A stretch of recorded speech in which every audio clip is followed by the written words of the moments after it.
Naipit ako sa parehong araw sa loob ng 1,000 taon. Dumating si Zhao Guaizi at sinabi, "Ha? Ginoong," sumagot si Wu Chen, "maghintay kayo sa ibaba. Huwag hayaang umakyat ang mga paparating na kasama. Hindi natin kailangan ng ganoon karaming tao. Ang mga dapat umalis, umalis na. Mag-ingat na huwag gambalain ang mga residente." Pagkatapos, lumingon si Wu Chen kay Matandang Dao at sinabi, "Ayos lang, Matandang Dao. Ituloy natin." Tinawagan ni Matandang Dao ang kanyang kapatid, at nang sagutin ito, sinabi niya, "Kapatid na Dao." Sinabi ni Matandang Dao sa kanya, "Nakita mo ba ang mensahe? Dalhin mo ang ilan sa mga kasama natin agad-agad. Dakpin si Jiang Chuan kapag nakita mo siya." Nagdadalawang isip ang kanyang kapatid at sinabi, "Dakpin si Binatang Chuan." "Kapatid, ito." Nainis si Matandang Dao at sumigaw, "Huwag ka nang magtanong ng kung ano-ano." Napabuntong hininga ang kanyang kapatid at sumagot, "Sige." Muling sumingit si Wu Chen, "Gusto mong hulihin si Jiang Chuan dahil gusto mong malaman kung si Ding Ruilong ang pumatay kay Ang Tun. Sasabihin ko na lang sa'yo. 5 taon na ang nakalipas nang dalhin ni Ang Tun ang kanyang mga tao sa bansa upang makipag-usap tungkol sa negosyo. Gusto niyang makipagtulungan kay Ding Ruilong sa pagpupuslit ng jade, magbukas ng koneksyon sa pamilya Ding, at unti-unting palakasin ang posisyon nito sa Jinhua Corporation. Pero hindi interesado si Ding Ruilong sa iligal na paraan, kaya tinanggihan niya ito. Hindi na unawaan ni Ang Tun ang pagkatao ni Ding Ruilong. Nahiya siya at nagbanta kay Ding Ruilong upang makipagtulungan. Kinagabihan, nawala si Ang Tun sa mundo. Nanahimik si Matandang Dao, at nagpatuloy si Wu Chen, "Ang pinakamatagal mong pagsisisi ay natapos na. Ngayon, may isa pa akong malaking regalo para sa'yo." Nagulat si Matandang Dao habang pilit niyang iminulat ang kanyang sugatang mata. Biglang may tinawagan si Wu Chen at sinabi sa telepono, "Si Matandang Dao ay nasa akin, Kunhan. $100 milyong na ransom, hindi mo ba ito pinag-iisipan?" Naguluhan si Matandang Dao. Sa kabilang linya may sumagot, "Sino ka?" Sumagot si Wu Chen, "Ako si Wu Chen. Narinig mo na ba ako?" Ang lalaki ay sumagot, "Wu Chen." Ibig sabihin, nabigo si Matandang Dao. Buhay pa siya. Sinabi ni Wu Chen, "Buhay siya. Hindi ko siya pinatay." Tinanong ng lalaki, $100 milyong. "Hindi ba masyadong mataas iyon? Akala mo ba ibibigay ko sa'yo yon?" Sumagot si Wu Chen, "Pumunta siya rito upang patayin ako pero siya ang nahuli. Ang hinihingi ko lang ay pera, hindi ba't napakabait ko?" Natahimik ang lalaki. Pagkalipas ng ilang segundo, sinabi niya, $30 milyong ang bayad sa kanya sa misyong ito, dagdagan ng 20 milyon, kabuang $50 milyong. Iyan na ang pinakamataas na maibibigay ko. Dalhin mo si Matandang Dao sa hangganan, tapos magpapalitan tayo ng pera at biha. Napangiti si Wu Chen. "Boss ka nga talaga. Ang tibay ng paninindigan mo. Ikaw ang bahala kay Matandang Dao. Pero paano naman si Ang Tun? Gusto mo bang malaman kung sino ang pumatay sa kanya?" Nagkaroon ng katahimikan. "Enan? Si Ang Tun? Alam mo? Sige, sabihin mo." At isinalaysay ni Wu Chen ang buong kwento ng pagpatay kay Ang Tun. Pagkatapos, idinugtong niya, "Pero Kunhan, tungkol sa pagsang-ayon mo kay Matandang Dao upang patayin si Wang Ruida para kay Ding Ruilong." Biglang sumingit ang lalaki, "Itinan? Sinabi ba sa'yo ni Matandang Dao?" Napangiti si Wu Chen, "Kung nalaman ko na si Ding Ruilong ang pumatay kay Ang Tun, bakit hindi ko rin malalaman na siya ang nag-utos kay Matandang Dao na patayin si Wang Ruida? Si Ding Ruilong at ako ay mortal na magkaaway. Ipaparating ko ito sa pamilya Wang." Natahimik ang lalaki sa kabilang linya. "Ibig mong sabihin, tinatakot mo ako?" Naisip ni Matandang Dao, mukhang may paparating na digmaan. Sinabi ni Wu Chen, "Kalma lang. Kung pananakot ito, hindi ko na sana sinabi sa'yo ang tungkol kay Ang Tun." Tinanong ng lalaki, "Gusto mo ba akong tulungan upang atakihin ang pamilya Ding?" Sumagot si Wu Chen, "Hindi. Ang negosyo mo ay sa'yo at ang negosyo ko ay sa akin. Hindi tayo magkasosyo. Binibigyan lang kita ng impormasyon. Hindi ito palalampasin ng pamilya Wang at tiyak na puputulin ng pamilya Li ang ugnayan nila." Nag-isip ang lalaki. "Kung ganoon, ano ang gusto mo?" Sumagot si Wu Chen, "Hindi ko nahihingin ang $100 milyong. Ang gusto ko lang ay manatili si Matandang Dao sa Donghai at magtrabaho para sa akin. Kapag pumayag ka, ako ang bahala sa pag-aayos ng lahat. Hindi na mag-ugnay ang pagkamatay ni Wang Ruida sa Jinhua. Ano, payag ka ba?" Nag-isip ng malalim ang lalaki. Pagkatapos ng ilang sandali, sumagot siya, kung totoo ang sinabi mo pumapayag ako. Ibinigay ni Wu Chen ang kanyang bagong telepono kay Matandang Dao. Sinabi ni Matandang Dao, General, tinanong siya ng lalaki, narinig mo ba ang lahat? Sumagot si Matandang Dao. Tinanong ulit ng lalaki, paano ka nabigo? Sumagot si Matandang Dao, 6 kami, pero hindi namin siya natalo kahit isa lang siya. Sumagot ang lalaki, ibig sabihin hindi mo na gustong gawin ito. O tinatakot ka lang ni Wu Chen? Tahimik na sumagot si Matandang Dao, gusto kong baguhin ang buhay ko. Siguro pagod na ako. Sa kabilang linya, sinabi ng lalaki, gawin. Lumapit si Wu Chen kay Matandang Dao at mumiti, binabati kita, malaya ka na. Naluha si Lao Dao at nagsabi, Ginoong Wu, ako. Bago pa siya makaiyak na parang isang bata, hinawakan ni Wu Chen ang kanyang balikat at sinabi, hulihin si Jiang Chuan at dalhin siya ng palihim sa Donghai. Kailangan ko siya, tingnan mo ang oras. Malapit na sigurong dumating ang ambulansya, sabi ni Wu Chen. Pagkatapos ng isang saglit na katahimikan, tumingin siya kay Lao Dao at sinabi, tungkol naman sa'yo. Mag-uusap tayo pagkatapos mong gumaling. Sumagot si Lao Dao, sige. Pagkatapos ay sinabi ni Wu Chen, kailangan kong umuwi at matulog muna. Pagbalik sa bahay, mahimbing nang natutulog si Wu Chen nang biglang may gumapang sa ilalim ng kumot. Mahinang umungol siya, lale. Sumilip siya sa ilalim ng kumot at nakita si Li Ruobing. Simple lang ang sinabi ni Li Ruobing, ya. Biglang itinapon ni Wu Chen ang kumot, pumailalim kay Li Ruobing, at bumulong, Ruobing, anong ginagawa mo? Enan, sumagot si Li Ruobing, gusto kitang gantimpalaan. Ngumiti si Wu Chen. Ganun ba? Sige, ibigay mo sa akin. Mahinang umungol si Li Ruobing, lalay. Matapos ang ilang sandali ng malalim na paghinga, sinabi ni Li Ruobing, ngayon ko lang naisip, 8 o 9 na araw pa lang tayong magkakilala. Mahinang sumagot si Wu Chen, lalay. Pero maniniwala ka bang alam ko na ang lahat tungkol sa'yo, kahit na 8 o 9 na araw pa lang? Tinuya siya ni Li Ruobing, o. Tulad ng, sumagot si Wu Chen, tulad ng wala naman talaga tayong gagawin ngayon. Nandito ka lang para lokohin ako. Tumawa si Li Ruobing. Huwag mo namang sabihin ganon. Hindi naman panloloko. Umiti si Wu Chen ng tahimik, hindi nagsalita. Nagpatuloy si Li Ruobing, sige na, alam ko na. Masama ang loob ng mahal kong Ginoong Wu. Halika, may mga halik ako para sa'yo. Huwag ka nang malungkot ha. Niyakap siya ni Wu Chen, at naisip ni Li Ruobing, ang saya ko sa yakap niya. Ganito ba ang pakiramdam ng pagiging in love? Bigla niyang naalala ang isang bagay. Tama, darating si Tai mamayang gabi. Sumagot si Wu Chen, tungkol sa pagpapaalis kay Matandang Dao. Hindi ako galit tungkol doon. Sinabi ni Li Ruobing, hindi mo siya dapat masyadong pinapalampas. Ang mga nagkakamali, dapat pag-isipan ang ginawa nila at humingi ng maayos na tawad. Umupo siya sa gilid ng kama at idinagdag, ayan na ang mga gwardya. Sinabi ko sa kanila na bumili ng mga sangkap. Makalipas ang ilang sandali, sinabi niya sa kanyang gwardya, ayan na lang. Maaari ka nang bumalik. Kinuha niya ang mga pinamili at masayang tinanong si Wu Chen, mahal kong Ginoong Wu, nasaan ang kusina? Itinuro ni Wu Chen, nandyan. Ruobing, magluluto ka ng hapunan. Tumango si Li Ruobing. Ipapalasap ko sa iyo ang aking kakayahan. Noong nag-aaral ako sa ibang bansa, ako mismo ang nagluluto ng pagkain ko, kaya marunong ako ng kaunting lutuin mula sa silangan at kanluran. Ngumiti si Wu Chen. Alam kong marunong kang magluto. Sumagot si Li Ruobing, hindi na ako masyadong nagluto mula nang magsimula akong magtrabaho, pero hindi naman nakakalimutan ang pagluluto kapag natutunan mo na. Hindi ko masasabi kung mas magaling ako kay Kinying, pero sigurado akong mas magaling ako kaysa sa isang lalaking tulad mo. Marunong ka bang magluto, mahal kong Ginoong Wu? Habang nagsasalita, kinuha niya ang isang sariwang isda at nilaro-laro ito. Bigla, pumiglas ang isda mula sa kanyang mga kamay. Napalundag siya nang mahulog ito sa plato at pagkatapos ay tumilapon sa sahig. Tahimik lang na nanood si Wu Chen. Mabilis na sinabihan ni Li Ruobing ang sarili, ayos lang, at sinubukang kunin ang isda, pero napaliguan siya nito ng tubig. Natawa si Wu Chen. Magpalit ka na ng damit. Ako na ang bahala rito.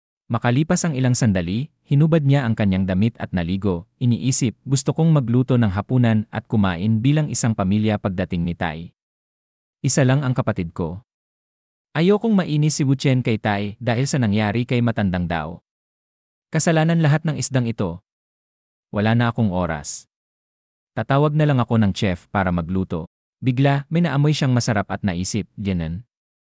Bakit parang may naririnig akong nagluluto sa kusina?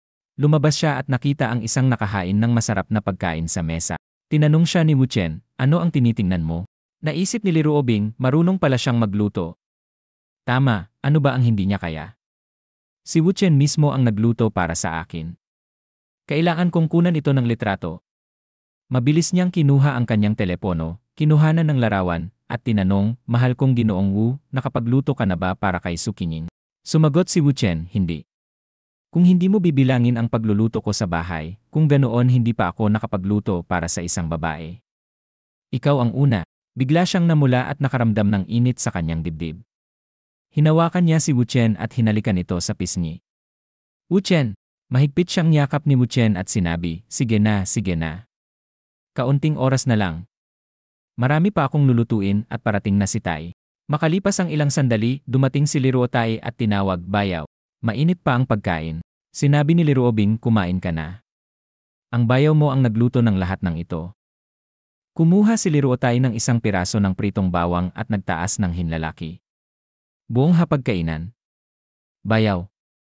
Grabe. Ang sarap nito. Wala pa akong natikmang ganito kasarap na pagkain. Wow. Inisip ni Liruobing sa sarili niya, magsorry ng maayos, huwag lang basta magsabi ng walang kwentang salita. Umiiyak ka ba talaga? Sobrang arte mo naman. Sinabi ni Wuchen, Rubing, kumain ka rin, sumagot si Liruobing, ilali. Habang kumukuha siya ng isang pirasong karot, naisip niya, ha? Ang lasa nito. Ang sarap. Hindi ito mapapahiya kahit sa mga chef ng Michelin. Ito ang talento ng nobyo ko. Diyos ko. Sinabi ni Wuchen, kumain ka pa kung gusto mo. Pwede kang pumunta rito kahit kailan mo gusto. Ang ate mo at ako ang magluluto para sa'yo. At huwag mo nang masyadong isipin ang nangyari kay Lao Dao, wala namang nagbago sa atin. Habang umiiyak na parang batang babae, sinabi ni Liruotai, ilale, sabay subo ng dahon ng gulay. Makalipas ang ilang sandali, umalis na si Tai sa bahay, busog at kontento sa kinain. Biglang yumakap si Liruobing kay Wuchen at bumulong, mahal, gabi na. Dapat na tayong magpahinga. Nag-alinlangan si Wuchen. Rubing, akala ko hindi tayo pwede.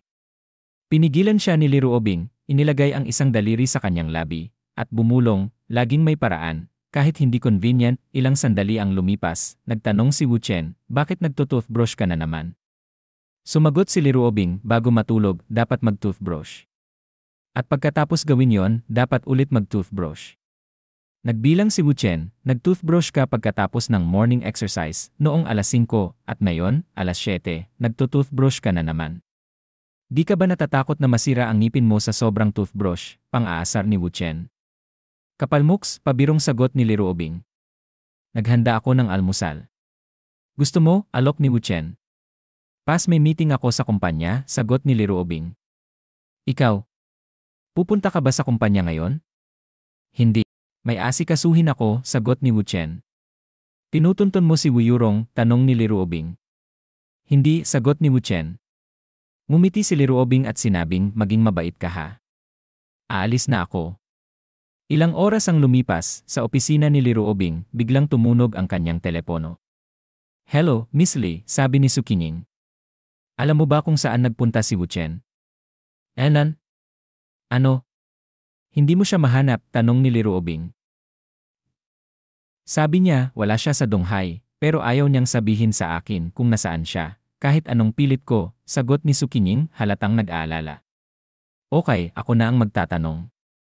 Huwag kang kabahan. Ibababa ko na ang tawag, sagot ni Liruobing. Pagkababa ng tawag, agad niyang tinawagan si Wuchen. Nasaan ka, mahal kong Ginoong Wu? May inaasikaso, sagot ni Wuchen. Saan?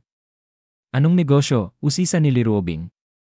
Sandaling natigilan si Wuchen bago sumagot ngunit bigla siyang huminto at nagtanong, ano yan? Bakit may isa pang tawag? Napakunot noo si Liruobing. Boses ng babaeng hindi ko pa naririnig. Sino na namang babae ang kasama mo ngayon? Natatakot ka bang malaman ni Su Qingning? Tanong niya.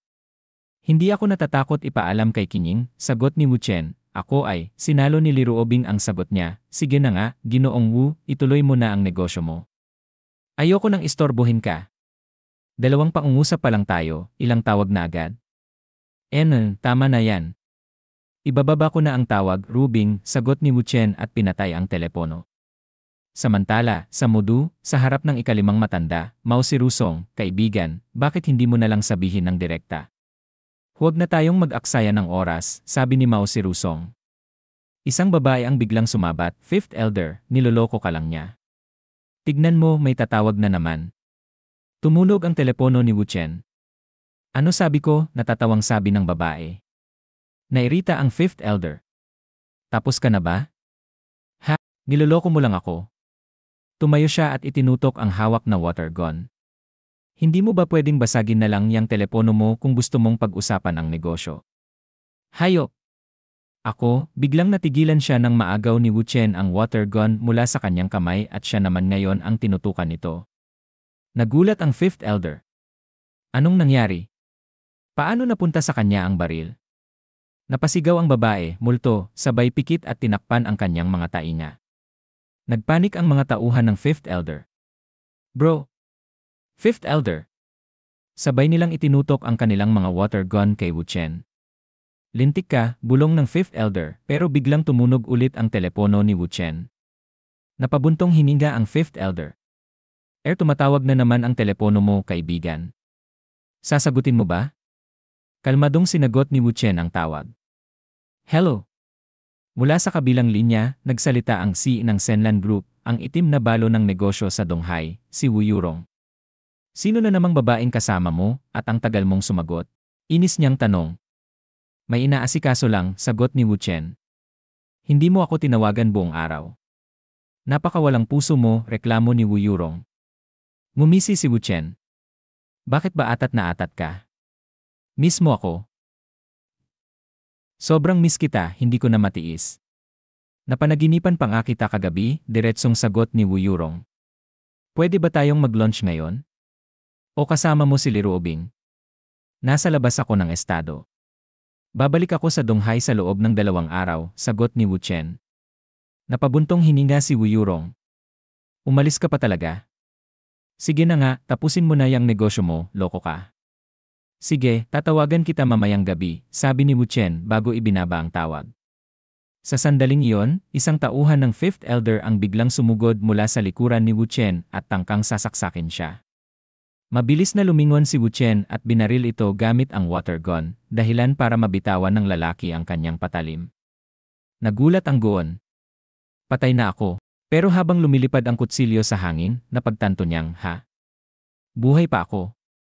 Bago pa bumagsak ang kutsilyo sa sahig, muling pinaputukan ito ni Wuchen, dahilan para ang lahat sa paligid ay mamangha. Napaupo sa takot ang babae, nanginginig. Tinutukan ni Wuchen ng water gun ang Fifth Elder, na nagsimulang manginig at lumuhod.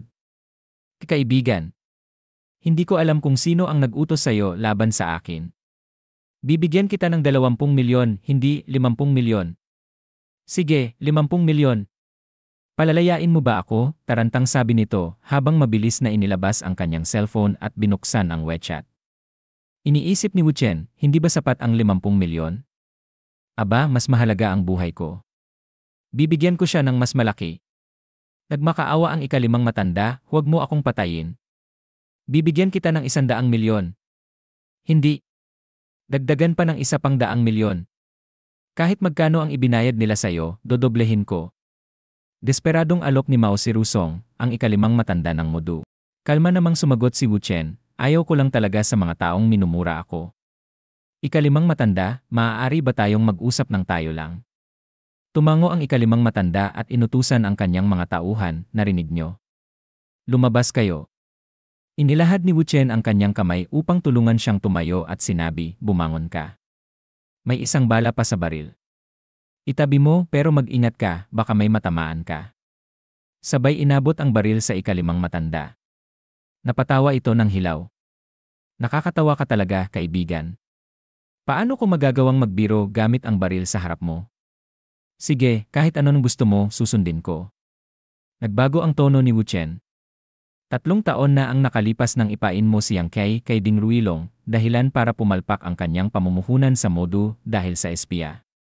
Narinig ko ring naghanap ka ulit ng mas bata at mas maganda para sa kanya. Ano ba talaga ang binabalak mo, ikalimang matanda? Nag-isip ito, nadiskubre niya ang panloloko ko kay Ding Ruilong. Siya ba ang nagpadala sa taong ito? Lagot, nagpatuloy si Wu Chen, 20 taon mong pinatatag ang 9-degree bar hanggang sa maging nangunguna ito sa Modu. Buwan-buwan, 30 milyon ang kinikita nito.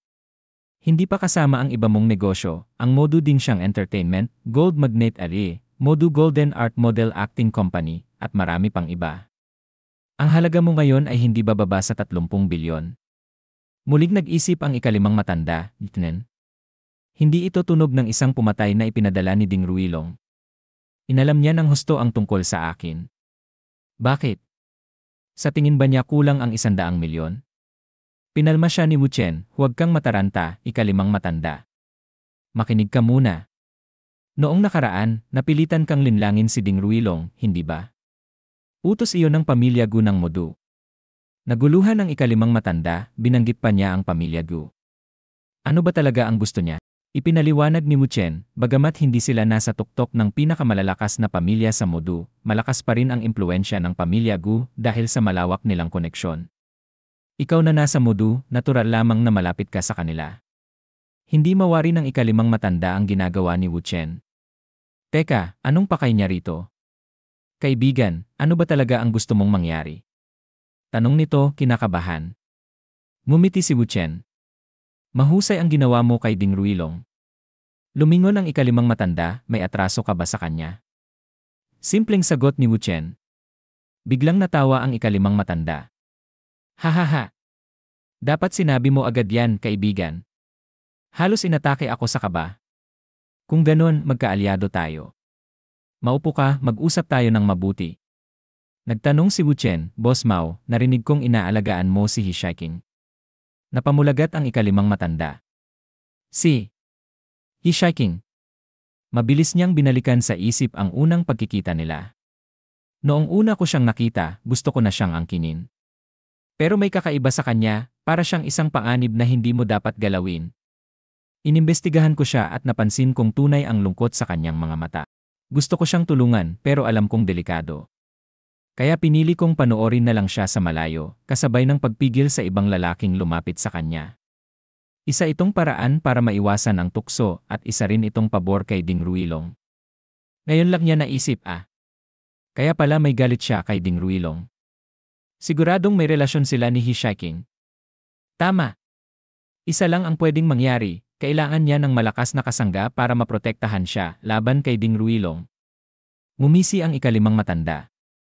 Gets ko na, kaibigan. Gusto mo bang ayusin ko ang lahat para sa'yo? Sisiguraduhin kong masisiyahan ka. Ngunit malamig ang sagot ni Wu Chen, ano nang pinagsasabi mo? Ang gusto ko, dalhin sila sa Donghai, ikalimang matanda. Napangisi ito. Haha, kaibigan, hindi ba sapat ang Modu para sa'yo? Namimili ka na ng lugar. Matalim na sagot ni Wu Chen, hindi. Gusto kong kunin si Hishaiking bilang tagapagturo ni Hixingsing. At ayokong malaman ito ni Ding Ruilong, kaya inunahan na kitang kausapin. Napalunok ang ikalimang matanda. Teka. Ano? Tagapagturo. At dadalhin mo sila sa Donghai? Sa isip niya, ang Donghai ay teritoryo ni Liruotay. Ibig sabihin ba nito, si Liruotay ang gustong kumuha kay Hishaiking? Lalong gumulo ang isip ko. Nagpakalma siya at nagtanong, kaibigan, paano ba kita dapat tawagin? Wu Chen, sagot niya. Kinuha ng ikalimang matanda ang kanyang telepono at sinabi, sandali lang, Ying Erwu. May tawag akong kailangang sagutin. Tumango si Wu Chen. Sige, ayon sa gusto mo. Mula sa kabilang linya, may nagsalita, hello. Mao. Anong nangyayari? Tinawagan ako ng mga tauhan mo. May profesional na mamamatay tao daw. Papunta na ako, malapit na ako riyan. Sumagot ang ikalimang matanda ng Modu, si Mao si Rusong, Brother Gu, may itatanong lang ako sa'yo. Kilala mo ba si Wu Chen? Wu Chen? Nagulat na sagot ni Brother Gu. Ano? Bakit mo siya tinatanong? Wala naman, nasa opisina ko siya ngayon, sagot ng ikalimang matanda. Gulat na gulat si Brother Gu. Ha? Siya? Sigurado ka ba? Ang kausap niya ay si Guruibo, isang third generation na inapo ng pamilya Gu ng Modu at isang kaibigan ni Liruotay. Naguluhan ang ikalimang matanda at muling nagtanong, Brother Gyu, sino ba talaga si Wu Chen? Parang minsan mo na siyang nabanggit sa akin. Nag-atubili si Guruibo. Ikaw teka, kumpirmahin ko muna. Hindi ako sigurado. Hawakan mo lang ang sitwasyon dyan, parating na ako. Narinig ni Wu Chen ang pag-uusap at tinanong, paparating si Guruibo. Nerbyosong tumango ang ikalimang matanda. Tungkol dyan, kilala ba ni Wu si Brother Gyu? Sa isip niya, kung magkakilala sila, bakit kailangang dumaan sa ganitong paikot-ikot na paraan? Sumagot si Wu Chen, hindi kami magkakilala ng personal, pero alam ko ang tungkol sa kanya, at alam din niya ang tungkol sa akin. Balikan natin ang usapan tungkol kay Hishiking. Agad na nagpatuloy ang ikalimang matanda, sa susunod na mga araw, wala akong alam tungkol kay Hishiking, huwag kang mag-alala, Yin-Wu. Pagkatapos, tinawagan ni Wu Chen si Liruotai. Te. Sumagot si Liruotai, bayaw, narinig ko sa kaibigan ko na nasa modu ka. Helenan, sagot ni Wu Chen. Tinawagan ka ba ni Guruibo? Habang nakikinig ang ikalimang matanda sa pag-uusap ni Wu Chen at Liruotai, narinig niyang sinabi ni Liruotai, bayaw. Tungkol dyan. Si Brother Gu ay parang kapatid ko na rin. Kung may nagawa siyang mali, pwede bang huwag mo munang ituloy? Kakausapin ko siya. Nilinaw ni Wu Chen, mali ang iniisip mo, Tai. Nandito ako para sa negosyo. Naguguluhang sagot ni Liruotai, ha? Tinawagan niya ako kanina para itanong kung ang bayaw ko ba ay si Wu Chen, tapos binanggit niya ang tungkol sa mga baril at pagbabanta. Sabi ko na sayo, maling akala lang yan, sagot ni Wu Chen. Sa mga sandaling iyon, dumating na si Guruibo, ang apo ng pamilya Gu ng Modu at kaibigan ni Liruotai. Sinabi ni Wu Chen kay Liruotai, dumating na siya. Mamaya na tayo mag-usap. Tiningnan ni Guruibo si Wu Chen at sinabing, Wu Chen, taga-Donghai ka. Muling sinagot ni Guruibo ang telepono at sinabi, Tai. Sumagot si Liruotai, Brother Gyu, bayaw ko siya. Maging magalang ka. Naguluhan si Guruibo. Ano ang ibig mong sabihin? Hindi ba ako maaaring maging magalang? Sinubukan ni Liruotai ipaliwanag, hindi ko ibig sabihin yung parang nagbibigay ka lang ng pabor sa akin. Paano ko ba ipapaliwanag? Basta, maging magalang ka. Huwag mo siyang galitin. Nag-isip si Guruibo, ang tono ni Tai parang may mali. Pakiramdam ko takot siya sa bayaw niya. Sino ba talaga itong Wu Chen? Dagdag pa ni Liruotai, tandaan mo, huwag mong lalabanan ang bayaw ko. Kung hindi, Brother Gyu, huwag mong sabihin hindi kita binalaan. Gulat si Guruibo. Anong nangyayari? May problema ba? Siya. Nagpatuloy si Liruotai, sa tulong ng bayaw ko, naayos ko ang usapan namin sa pamilya Wei. At siya rin mismo ang pinagmumulan ng impormasyong iyon. Naiintindihan mo ba? Naguluhan palalo si Guruibo. Ano ba ang background ng bayaw mo? Maging ang pamilya Li ay hindi mahanap ang sagot sa tanong na yan, sagot ni Liruotai. At may kasunduan siya kay ama, kaya kailangan kong makinig sa kanya. Sa wakas, naintindihan ni Guruibo. Ayos, gets ko na. Ilang sandali ang lumipas, lumingon si Guruibo kay Wu Chen at tumawa, hahaha, Yin-Wu. Matagal na kitang naririnig. Lagi kang binabanggit sa akin ni Tai, hahaha. Dapat sinabi mo sa akin na pupunta ka sa Modu para na ipaghanda kita ng mainit na pagtanggap, hahaha. Sa isang tabi, nag-iisip ang ikalimang matanda, si Mao si Rusong, Brother Gu. Hindi pa kita nakitang ganyan kainit makitungo, kahit pa sa sarili mong ama. Pagkatapos, lumingon si Guruibo sa ikalimang matanda at sinermunan siya, Old Mao. Hindi ba talaga alam ng mga tauhan mo kung sino ang nasa harapan nila? Anong mamamatay tao? Si Kemirwu ay isang napakahalagang panauhin ko. Agad na sumang-ayon ang ikalimang matanda, isa lang itong malaking pagkakaintindihan. Inabot ni Guruibo ang kamay ni Wu Chen at nakipagkamay. Kakadarating mo lang, tama ba, Yin-Wu? Halika, magdaos tayo ng isang welcome dinner. Sasama rin si Mao. Pumayag si Wu Chen, sige, susunod ako sa mga plano mo. Biglang naisip ni Guruibo ang isang bagay at nagtanong, Yin-Wu, kilala mo ba ang nakatatandang kapatid ko? Naalala ni Guruibo ang sinabi sa kanya ni Liruotai. Ganito ko na lang sasabihin. Ang bayaw ko baka hindi na tao. Kaya niyang hulaan ang hinaharap. Bilang isang third generation na inapo ng pamilya Gu ng Modu at kaibigan ni Liruotai, nag-isip si Guruibo, gusto kong makita kung gaano siya kagaling talaga. Tumingin si Wu Chen sa kanya at sinabing, gusto mong malaman kung paano mo matatalo ang nakatatandang kapatid mo, tama? Napaisip si Guruibo at nagtanong, ano sa tingin mo, Ye Wu? Sinimulan ni Wu Chen, bilang isang third generation na inapo ng pamilya Gu ng Modu, ikaw at ang kapatid mong si Gurui Qiang ay parehong henyo sa negosyo. Pareho kayong napabilang sa Forbes, Top 30 Under 30 Business Elite, at tinaguriang Gu Family Twin Stars ng iba pang mga pamilya. Maganda ang inyong relasyon at batay ito sa malusog na kompetisyon. Subalit, karamihan sa mga yaman ng pamilya Gu ay nakalaan sa iyong kapatid kahit na mahusay ka rin. Dahil sa prioridad niya sa mga rekurso, mahihirapan kang higitan siya sa negosyo. Sa isip ni Guruibo, ang dami niyang sinabi, pero lahat ito ay bagay na madaling matutunan sa pamamagitan ng konting pagsasaliksik. Exaggerated ba si Te? Nagpatuloy si Wu Chen, pero hindi ibig sabihin na wala kang pagkakataon. Depende kung may lakas ng loob ka o wala. Naramdaman ni Guruibo na may mas malalim pang kahulugan ang sinasabi ni Wu Chen. Enan? Ang ibig sabihin ba niya? Magsasalita na sana siya ngunit nag-atubili, kung alam mo ang relasyon ko sa kapatid ko, hindi ba hindi angkop ang mga sinabi mo kanina, Yin Wu? Uminom si Wu Chen ng tubig at sagot, hindi ito tungkol sa kapatid mo, ito ay purong negosyo lang. Kung gusto mong yumaman at maging mas matagumpay kaysa sa kanya, kailangan mong. Lumapit si Guruibo, kailangan kong ano? Ano ang ibig mong sabihin sa lakas ng loob? Sumagot si Wu Chen, hindi mo pa ba nahuhulaan? Ang sagot ay si Ding Ruilong. Nagulat si Guruibo. Tiningnan niya ng seryoso si Wu Chen at nag-isip, gusto niyang gumamit ng ibang tao para gawin ang maruming trabaho. Kapag nagkaroon ng sigalot ang pamilya Gu at pamilya Ding, hindi siya maaabala ng pamilya Ding at masisiyahan siya kasama si Li Ruobing.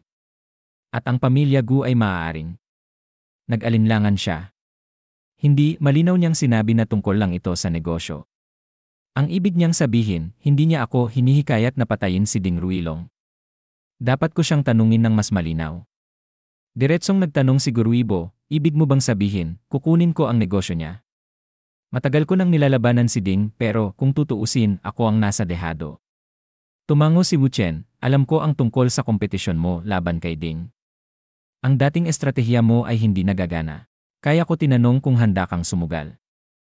Ang negosyong tinutukoy ko, kung may tapang kang gawin ito, ay magpapahintulot sa iyo na lampasan ang kapatid mo sa loob lamang ng 1 taon.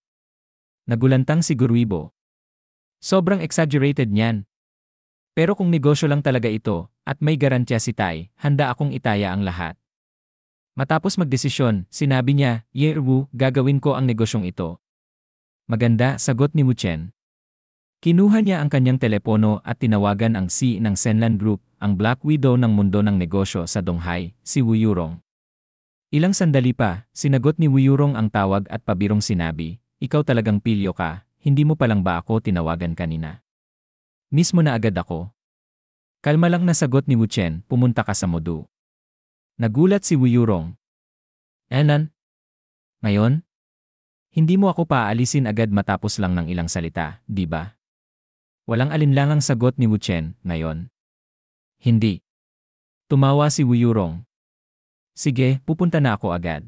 Hintayin mo ako, muah, narinig ito ni Guruibo at namutla sa gulat.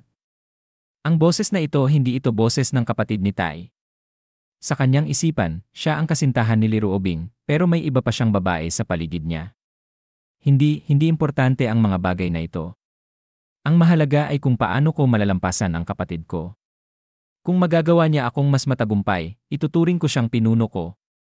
Ilang sandali pa, bumukas ang pinto at pumasok ang C ng Senlan Group, ang Black Widow ng negosyo sa Donghai, si Wu Yurong. Ipinakilala siya ng waitress, narito na po si Miss Wu, Yang Wu ay nasa loob. Namangha si Guruibo at nauutal na sinabi, Miss Wu. Sa isip niya, talaga bang tinawagan lang siya ni Wu Chen? Narinig ko kanina ang mga salitang pilyo ka at muah sa telepono. Baka mali lang ang dinig ko. Umiling siya na parang hindi makapaniwala. Mabilis na lumapit si Guruibo kay Wu Chen, habang si Wu Yurong naman ay may mapaglarong ekspresyon. Yumuko siya ng bahagya at bumulong sa tenga ni Wu Chen, pilyong bata, bilisan mo na ang usapan nyo, hindi ko na kayang maghintay. Kalma lang si Wu Chen at bahagyang itinulak siya palayo. Sis Rong, medyo masyado ka nang nagpapabayaan nitong mga nakaraang araw. Nagkunwarig na iinis si Wu Yurong at nagpout. Ili pagkatapos ay humarap siya kay Guruibo at mumiti. Matagal na nating hindi nagkikita, Boss Gyu. Tumango si Guruibo at sumagot, matagal na ngang hindi tayo nagkikita, Lady Wu.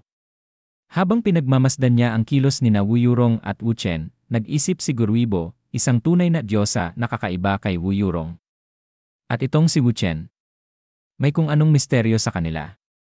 Mas mabuting hintayin ko muna at alamin kung ano talaga ang negosyong ito. At dito na nagtatapos ang video natin ngayon. Maraming salamat sa panonood, sobrang na-appreciate ko kayo lahat. Kung nagustuhan nyo ang content, huwag kalimutang i-like at mag-subscribe para hindi nyo ma-miss ang susunod na mga videos. May gusto kayong sabihin o may tanong? Mag-comment lang sa baba, gusto kong marinig ang opinyon nyo. Hanggang sa susunod mga kagoto.